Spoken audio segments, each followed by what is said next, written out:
Olá pessoal! Sejam muito bem-vindos ao meu canal. O tema de hoje é Desmistificando o Exame Físico Infantil. Eu vou estar ensinando 3 metodologias que eu aplico para você, médico plantonista, ficar mais seguro nos seus plantões.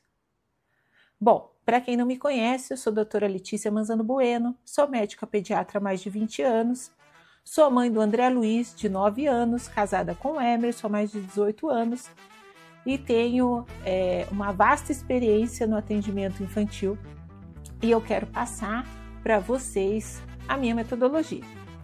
Bom, eu fiz residência médica no Hospital Cândido Fontoura em São Paulo e lá a gente passava em outros hospitais como estágio probatório, né, do programa de residência médica. Um dos hospitais que eu passei foi o Hospital Emílio Ribas. E a minha primeira metodologia, ela vai estar muito relacionada ao aprendizado que eu tive lá, neste hospital. Ele é um hospital que recebe paciente do país todo, é um hospital de referência, né, na parte de infectologia.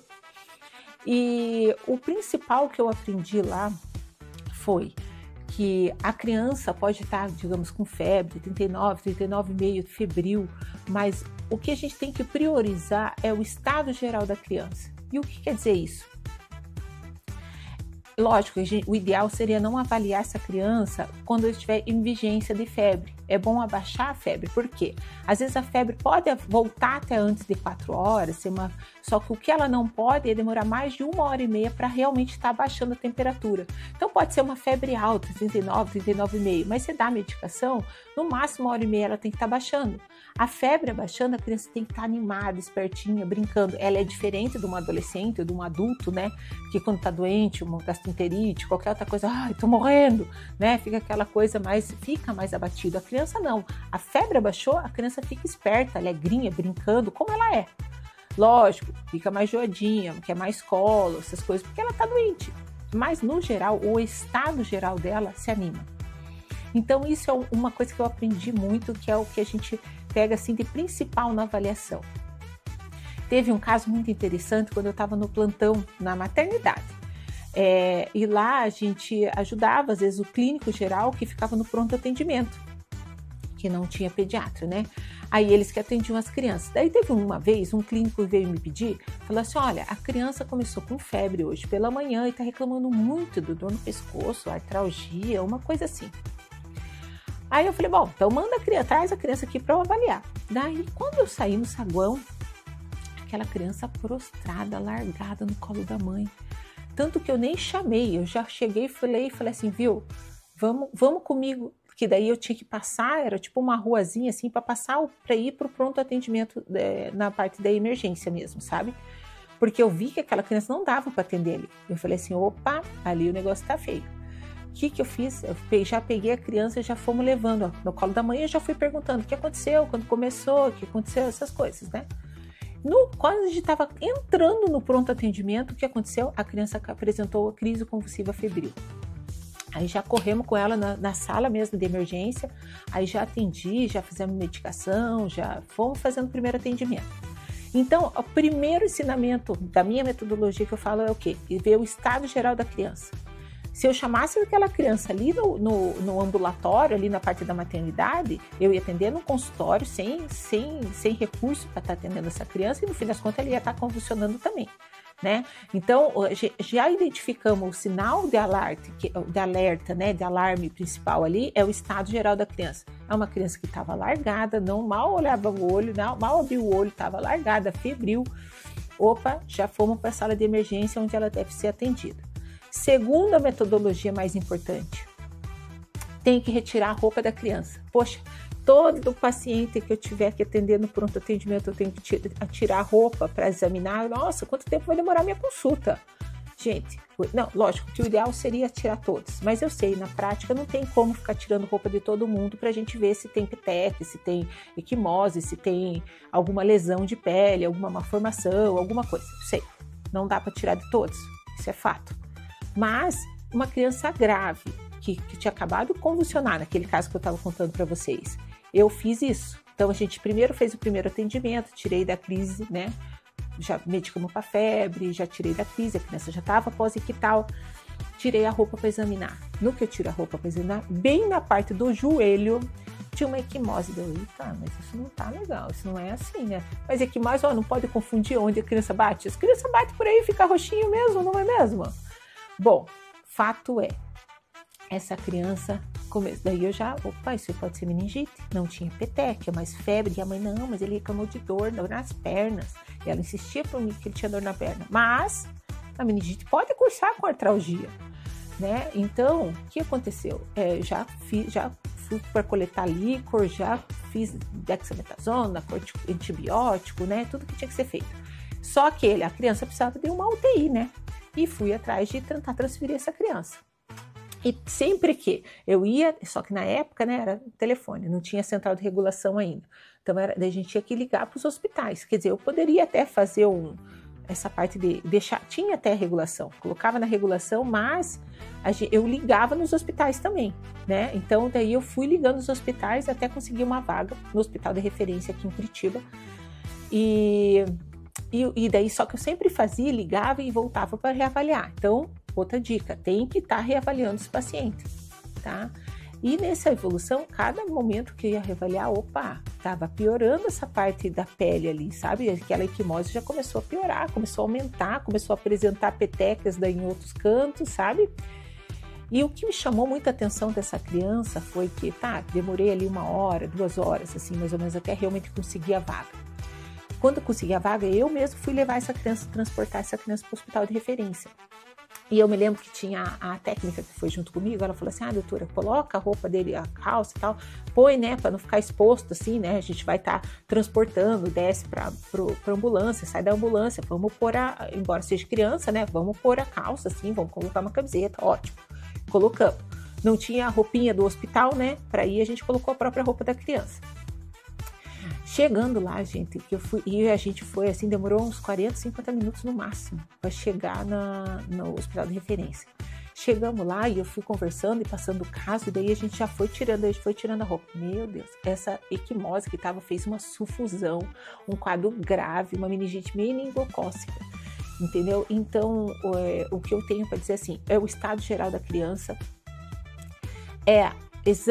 criança grave, você não pode tirar roupa de todo mundo, mas criança grave você tem que tirar roupa para estar examinando, tá? Para ver se tem petequia. Criança pequena, bebê, né? Bebê tem que estar realmente só febre, não achou foco nenhum, tira a sua roupa para ver, tá? E outra coisa assim, o mais importante é a gente tá vendo a evolução da doença, que a gente viu como foi evoluindo, né? Você vê alguma coisa assim que é doença grave, pode em horas estar mudando, pode estar evoluindo, pode estar fazendo um choque. Então é isso, tem que estar atento para essas coisas. Saber assim que o estado geral, né? O estado geral é tão vasto, né? A criança quando a gente já começa a inspeção nesse estado geral, já quando a gente chama a criança. Então, quando a gente faz o chamado fulaninho, o que aconteceu? Tem uns que o quê? Sai correndo. Perna para quem te quero, né? Não quero saber de você, não. E cai fora, o pai tem que correr atrás, a mãe tem que correr atrás. Tem outros que vêm de boa, que beleza. E tem outros que realmente ou com febre, ou prostrado, ou largado. Então, a gente tem que avaliar isso, né? Então, o principal aí é o estado geral da criança. E orientar os pais para sempre observar o estado geral. Porque, como eu falei, pode ter evolução da doença. A gente avalia naquele momento. No momento, estava assim, assim, assado. E ainda mais que às vezes eles começou a febre, já vai. Se aí tinha acabado de começar a febre, ela já foi, né? Então foi naquele dia de manhã começou a febre e era tipo umas 10 horas da manhã, entendeu? Então foi evolução rápida, uma doença grave com evolução rápida, né? E tem outros casos também que eu tenho para contar, por exemplo assim, a criança irritada, né? A criança irritada que fica quando é muito bebezinha, a gente tem que ver se a criança não está muito irritada, lógico, verificar a temperatura, essas coisas, mas às vezes hipoxemia pode dar muita irritabilidade em menino pequeno. Só que às vezes criança de 1 ano, 1 ano e pouquinho, fica irritada, chorosa, aquela coisa, o que é? Ela quer ir pro chão.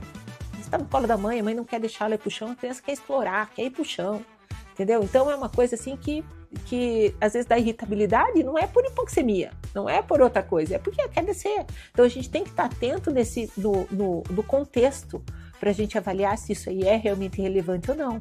Tem criança que chega, chora, tá irritada, tá chorosa, tá com medo. Eles têm pavor.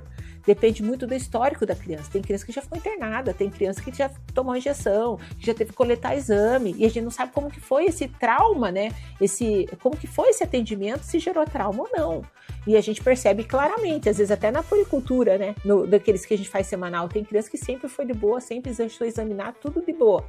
De repente, coletou um exame por alguma razão, nos próximas consultas, nossa, até ela perder esse medo, até ela ter confiança novamente na gente, que isso não vai doer, gera uma angústia, gera uma aflição, uma ansiedade para a criança que é realmente bem traumatizante para eles isso. Então a gente tem que tentar a maior forma possível acolher essa criança e direcionar para a gente conseguir fazer o exame físico e eles ficarem bem, não é mesmo?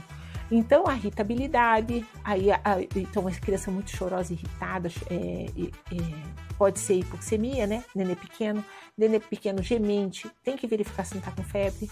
Eu aconselho fortemente vocês não examinarem a criança na vigência de febre. Se tiver febril, tenta fazer medicação para baixar essa febre, que daí sim a gente consegue ver o estado geral dessa criança. Poxa, a febre abaixou, se animou, tá espertinha? Opa, ok, né? Agora, não fala muito a favor de infecção bacteriana, fala às vezes a favor de uma infecção mais viral. Agora, a febre abaixou, a criança fica largada prostrada, opa, abre o olho, né? Então, vamos lá ver, irritabilidade. Outra coisa, criança chata, cuidado com essa história, mas que criança chata, sabe? A gente fica assim, pô, mas tenta fazer isso, não quer, fazer aquilo, não quer, opa. No geral, assim, não tem muita criança chata não, tá, gente? No geral, as crianças, no geral, são gente boa, são alegrinhas, são espertinhas, são alegres, né? E mesmo aquelas que têm problema social, que tem, né? A gente sabe que cada um tem sua história, mas no geral as crianças vão bem. E no geral, quando ela está chata, veja se não tem alguma coisa realmente irritando, deixando, né? Igual eu falei do exemplo da hipoxemia, teve uma vez também no hospital que a criança era meio hipóxia, mas tinha uma cardiopatia, gente. E ela sempre saturava mais baixo, e a saturação dela mais baixa deixava ela uma criança mais irritada, né? Outra coisa, assim, teve uma vez um menino que chamou atenção, ele era no hospital geral, né? Então, ele tinha feito uma cirurgia no braço, uma coisa assim, e daí, eu não me lembro direito a história, sei que ele estava com gesso, tinham trocado o gesso, o ortopedista lá, trocado o gesso, e ele sempre, a gente estava passando visita, né, e ele sempre de boa, conversando e tal, naquele dia, mas que chato que ele tá, que olha que coisa, que né, a gente vai falar, não quer falar, que não sei o que, não quer nada com nada, né, e nem era dependente de celular, que naquela época não tinha essas coisas, né, porque isso é outra coisa que a gente tem que ver. Às vezes tira o que eles querem, tira o celular que eles estão meio viciados hoje em dia, né? Então a gente tem que ficar atento nessas coisas também. Mas aquele caso, o que era, gente? Ele tinha trocado o gesso e o gesso estava apertando demais o braço dele. Era uma coisa que ele não falava, pô, ele trocou, tá aqui, tá ruim, tá apertando. Não, ele ficou chato. Porque estava com uma coisa incomodando ele, entendeu? Então é uma coisa que a gente tem que observar. Tá? Então, primeiro de tudo, ver o estado geral da criança e analisar. E outra coisa, teve mais um que eu lembrei agora. Uma criança que já era maiorzinha também. Tá? E também, na visita, a gente ia passar a visita, ela sempre, oi e tal, conversava, tudo de boa. Desse dia, cheguei, fulana, e não queria, não quero nada com nada.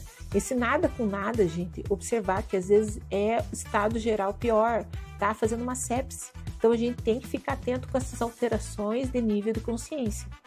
Tá? Então, acho que a principal dica para você ficar mais seguro no teu plantão é observar o nível de consciência da criança, tá? E às vezes tem essa particularidade, porque, né?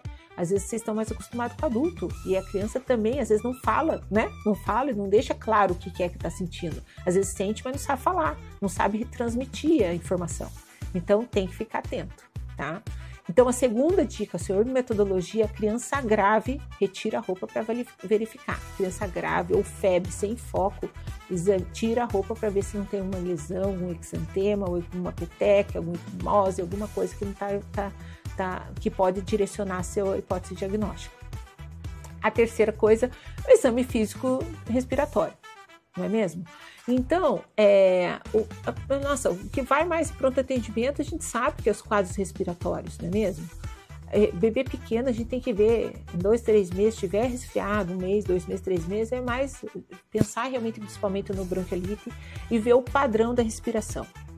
Então, você sabe que vai ter aquele tórico abdominal, né, da criança. Então, criança tão quietinha, tá respirando aquela coisa mais cansadinha, assim, ó.